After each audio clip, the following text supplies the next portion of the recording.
Itinutulak ng Philippine Rice Research Institute ang panukalang batas ni Pangulong Ferdinand Bongbong Marcos Jr. noong senador pa siya na Anti-Rice Wastage Bill o pagkain ng half-cup rice lamang. Sa pulong balitaan sa Malacanang, sinabi ni Dr. Karen Eloisa Baroga, ang Deputy Executive Director for Development ng PhilRice, na nasa 2.5 milyong Filipino ang napagkakaitan na makakain ng kanin kada taon dahil nasasayang lamang. Nangangahulugan ito ng halos 385,000 metric tons ng bigas na nagkakahalaga ng 7.2 billion pesos.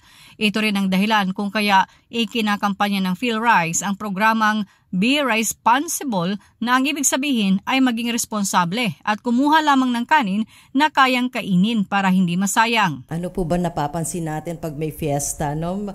Marami kasi yung sabi nga natin takaw mata. So we are actually, the campaign says, get only what you need.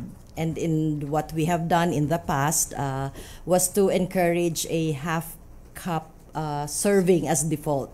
Ayon kay Baroga, kinausap na ng kanilang hanay si Senador Loren Legarda para sponsoran ang naturang panukala sa Senado.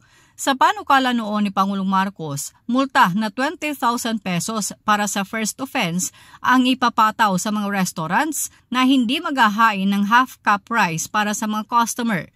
50,000 pesos para sa second offense at 100,000 pesos para sa third offense. Sinabi naman ni Dr. Hazel Antonio, Division Head ng Development Communication ng PhilRice, na nais silang isama sa panukalang batas na bigyan ng sanksyon o pagbayarin ang hindi makauubos ng kanin para maiwasan ang pagkasayang nito.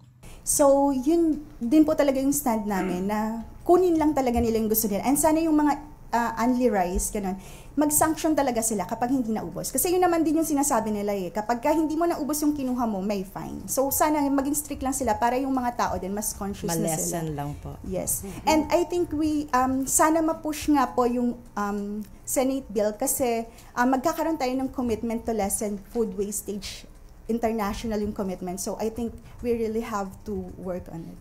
Sa ngayon, umiiral na ang half-cup rice policy sa 46 na local government units. Kabilang nasa Quezon City, Manila, Puerto Princesa, Davao, Cebu, Baguio at iba pang malalaking syudad sa bansa. Ipinagdiriwang ng PhilRice ang National Rice Month Awareness kada buwan ng Nobyembre, alinsunod na rin sa Presidential Proclamation No. 524. Isinusulong din ng PhilRice ang pagtangkilik ng Philippine rice na tanim ng mga magsasakang Filipino. Mas masarap, mas masustansya at mas mura raw ito kumpara sa mga imported na bigas.